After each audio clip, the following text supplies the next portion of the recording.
Hello, everyone. I hope you all are happy and healthy. Today, I'm going to share what my unpopular Disney Channel and Nickelodeon opinions are.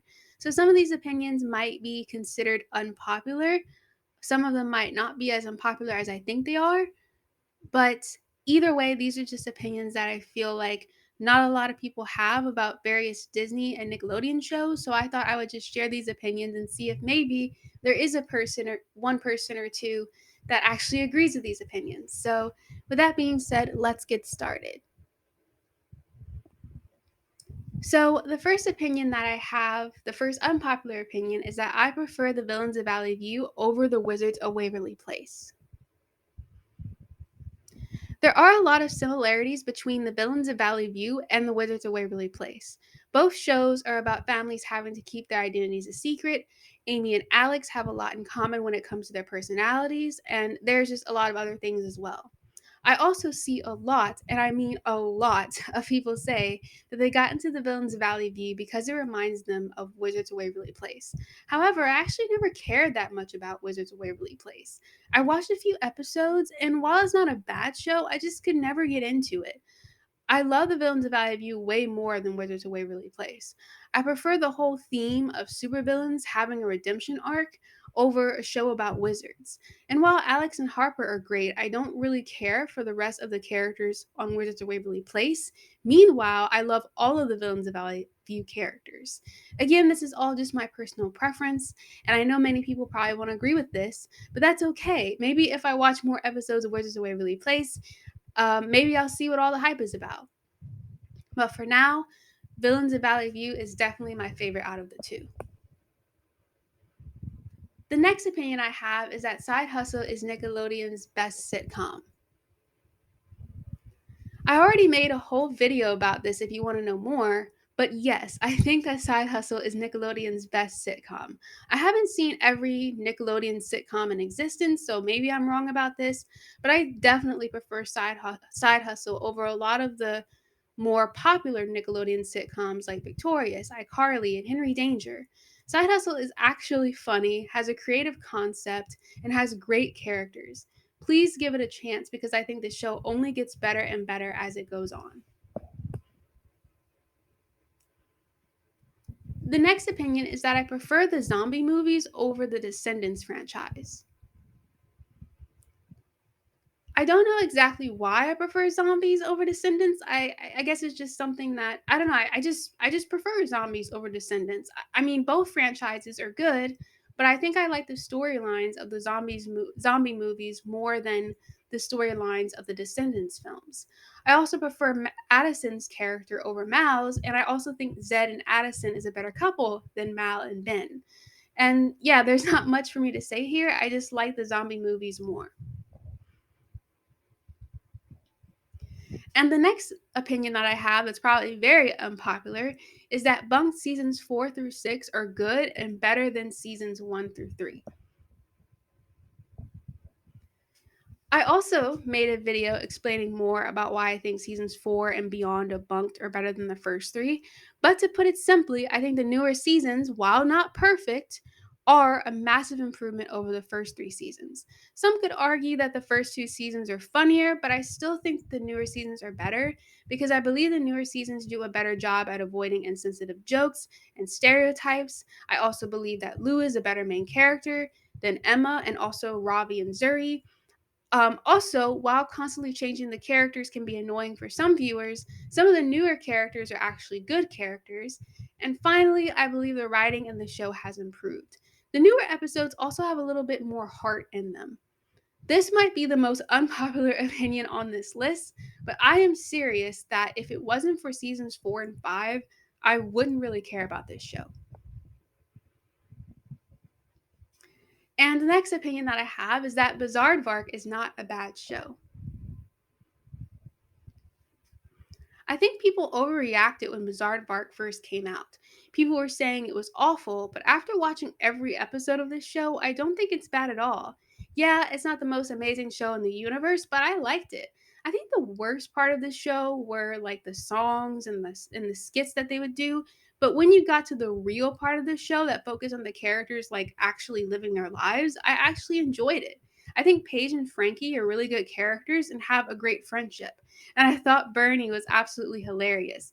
Yes, some episodes can be kind of mid, but then some are really funny and entertaining. I'd say that Bizarre is better than most people think it is. And the next opinion I have is that Warped and I Am Frankie are also better Nickelodeon shows than Victorious and iCarly.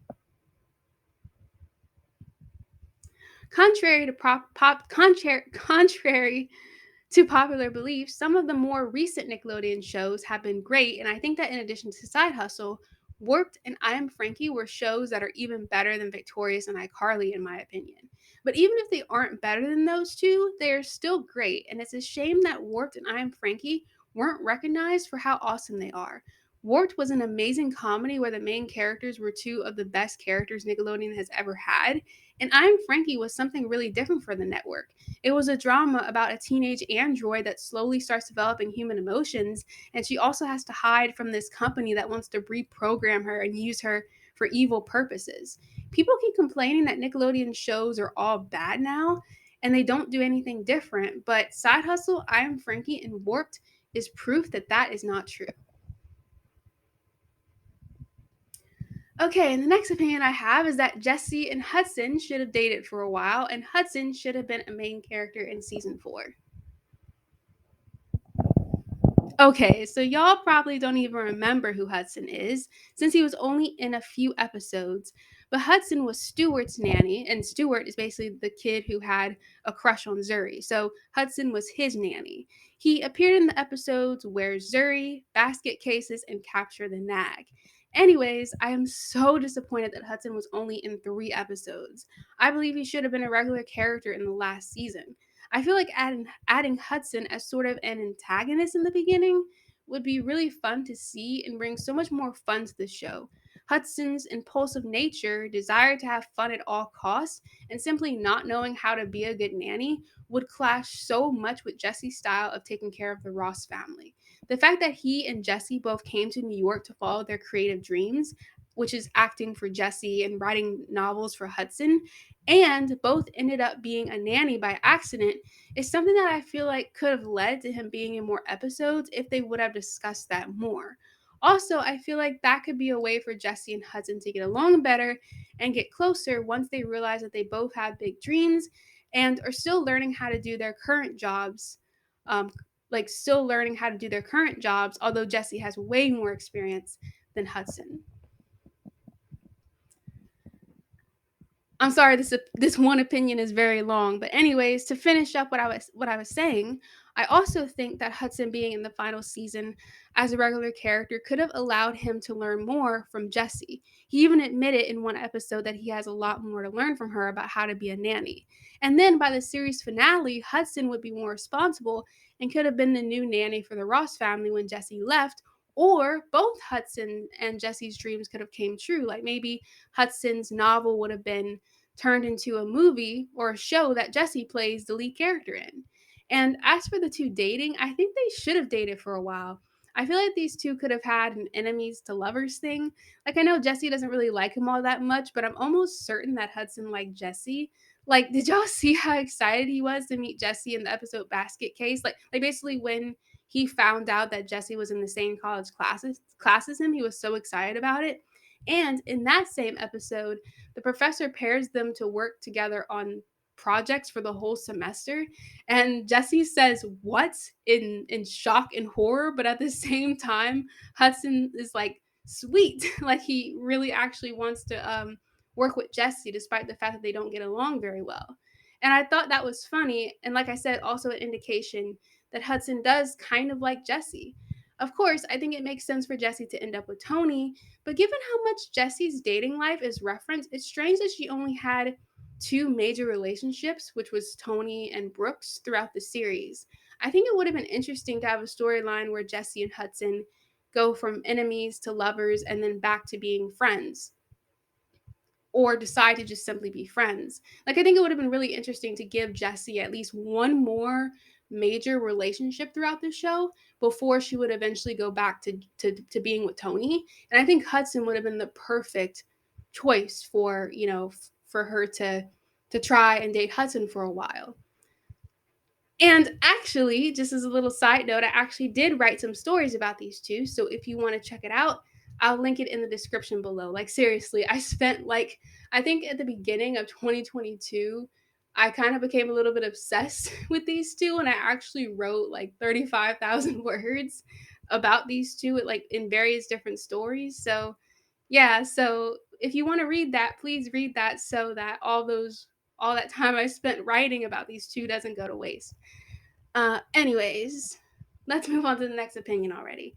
The next opinion that I have is that Lou and Parker should end up together. So, y'all, I'm telling you right now that if Lou and Parker don't end up together, at least by the end of season 7, I am going to lose it. Okay, I'm just kidding, but in all seriousness, I think Lou and Parker have a similar dynamic to Jesse and Hudson. Both Jesse and Lou are women who are much more competent at their jobs, and they both get annoyed by the less competent and way too hyper slash energetic slash wild, fun loving man that suddenly enters their lives, which I'm referring to Hudson and Parker when I say that. So I think that's part of the reason why I ship Lou and Parker, because they remind me of another ship I have. But also, there's way more potential for these two. Parker actually becomes a main character in season 5, which can give the two a chance to learn more about each other and become closer, which that has happened. At first, Lou didn't like Parker at all, but then they get trapped in a room together and they think they're under the influence of a truth serum. And so they admit that they actually like each other and they actually go on to mention the things they like about each other. Turns out they admire the traits in one another that they lack in themselves. Lou and Parker are an opposites attract and an enemies to friends to lover relationship just waiting to happen. And having an episode where Parker thinks Lou has a crush on him and he's so excited about it, I mean, I'm serious. These two need to become a couple. Okay, my next opinion is that Jagged is one of the greatest live action characters in Nickelodeon history. Yeah, Jagged is seriously so funny. He is always up to some wild shenanigans, and he's part of why Side Hustle is so fun to watch. I'd go in more details, but y'all just need to go and watch the show and see how awesome Jagged is for yourselves. Okay, the next opinion that I have is that the Ghost of Maya McGee is better than the Owl House and Amphibia. Don't get me wrong, the Owl House and Amphibia are good shows, but I just really couldn't get into them. The Owl House has amazing characters and I love the representation. But beyond that, it's not for me. It's too action packed and I'm not usually into fantasy shows. However, I enjoy The Ghost of Maya McGee more because it's more lighthearted and less focused on the action. It's more about simple, everyday life stuff, and that's usually what I prefer to watch. It's also more episodic, which I know a lot of people don't like episodic shows, but I actually prefer episodic shows over serialized shows with a long, continuous storyline. So that's also why I like it more. Molly and Scratch are great characters. I love Molly's optimism, and the show is fun and lighthearted. The Ghost of Maya McGee is probably my favorite animated show from Disney Channel. Okay, the next opinion I have is that I don't understand all the hate for Tori Vega. Okay, yes, Tori Vega did make two very big mistakes, like when she kissed Beck at the in the first episode, and then when she also basically cheated, basically um she kissed Kat's boyfriend in one episode. I can admit that she wasn't a good friend during those moments. However, apart from those moments, I don't understand why everyone thinks she's such a bad character. She seems like a normal and nice enough character to me. I've seen people call her mean and manipulative. And I'm just if Tori is considered mean, then she's the type of mean person I would rather have to deal with in life. If every mean person was like Tori, then that'd be a good thing because she really isn't mean at all. Even if she does have a few moments where she's a little attention seeking, it's okay, but that isn't all of the time. I don't know. I just don't get why people are so mad at her character, and y'all are gonna have to explain it in more detail for me. Okay, the next opinion I have is that I do not really care about Andy Mack. Don't get me wrong, Andy Mack is a good show and I appreciate it because I know it has helped a lot of people. However, it's just too serious and emotional for my personal taste. I don't really like dramas all that much and I prefer to watch lighthearted TV shows that are focused on the comedy. Andy Mack is definitely the most serious and emotional show that Disney has ever made, and that's not a bad thing at all. It's just not what I enjoy watching. One of the main reasons I like my favorite Disney Channel shows is because they're more on the goofy side. I'm not saying I want zero emotion, but I definitely prefer to watch TV shows that are much more lighthearted, fun, and comedic. Again, Andy Mack is probably one of the best shows that Disney has ever made, but it's just not for me. Okay, the next opinion I have is that the new SpongeBob is not that bad. The new SpongeBob is not all that bad to me. Yes, some episodes can be boring, but I actually think that some of the newer SpongeBob episodes can be very creative and experimental, and I appreciate that. Some of the newer SpongeBob episodes can be fun to watch, and I really like how happy SpongeBob is in the newer episodes. Like, he was always a happy and positive character, but he's even more optimistic and bubbly and happy in the newer episodes, and I really like that.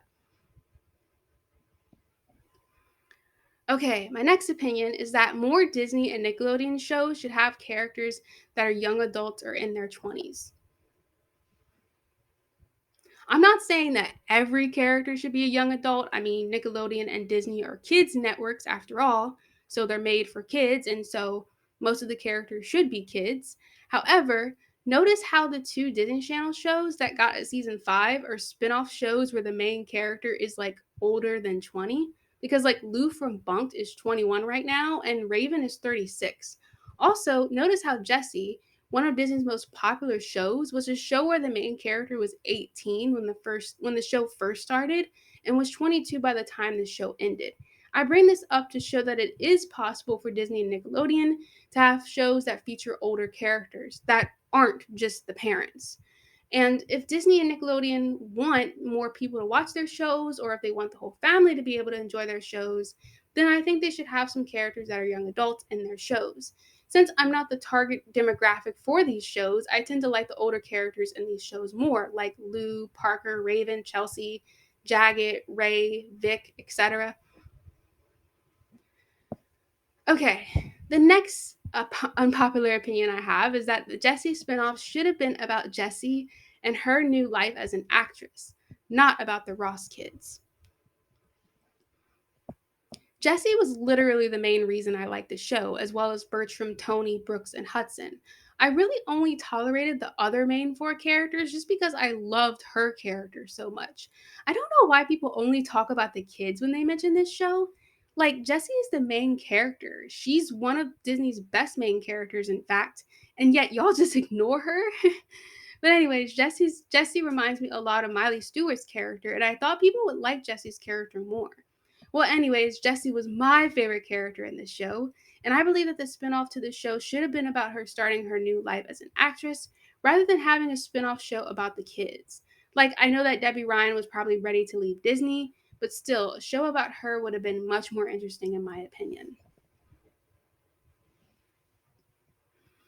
The next opinion that I have is that Gabby Duran and the Unsittables and Best Friends Whenever are good shows. Y'all should give Gabby Duran and the y'all should give Gabby Duran and the Unsittables and Best Friends Whenever a chance. I watched Gabby Duran while it was still airing, and I thought it was a great show, especially during season 2. Season 2 was the best season of the show. I loved the whole alien theme of the show. I could relate to Gabby's struggles of wanting to have a purpose before she realized that her purpose in life was to babysit aliens. I think Gabby is a great main character. Her friendship with Leslie was amazing, and Swift was also such a great character. The show is funny and creative, especially in season 2. Definitely watch a season 2 episode if you really want to know how good this show is. And also, I actually just watched Best Friends Whenever last year, and I thought that that show was great too. Although season 1 of that show is definitely better than season 2. Side and not Sid and I don't know why I pronounced her name like that. I meant Sid and Shelby have one of the best friendships that I've ever seen on Disney. And Naldo and Barry were also such great characters. And the whole storyline with this evil scientist trying to capture Sid and Shelby to take their time travel powers surprised me so much. And I definitely thought that the whole storyline made the show so much more interesting. Best Friends Whenever and Gabby Duran are two of my favorite Disney Channel shows of all time, and they definitely deserved more recognition. And the last opinion that I have is that the Penguins of Madagascar series is the best animated show from Nickelodeon. So I feel like a lot of people keep forgetting that the Penguins of Madagascar is a Nickelodeon show. But anyways, yes, I think it is the best animated show that Nickelodeon has ever created. Yes, it's better than the classic SpongeBob. Yes, it's better than the Rugrats. It's better than all of their animated shows in my opinion, and it always will be. The Penguins of Madagascar is my favorite animated show of all time. It holds a special place in my heart, and it's funny and it has the best characters, and like, do I need to say more about that? And that's it for this video. Maybe one day I'll make a part 2 to this. Let me know what your unpopular opinions about Disney and Nickelodeon shows are. Thank you for watching. Please remember to love yourself and be kind to everyone. I hope you all have an amazing year in 2023. Bye.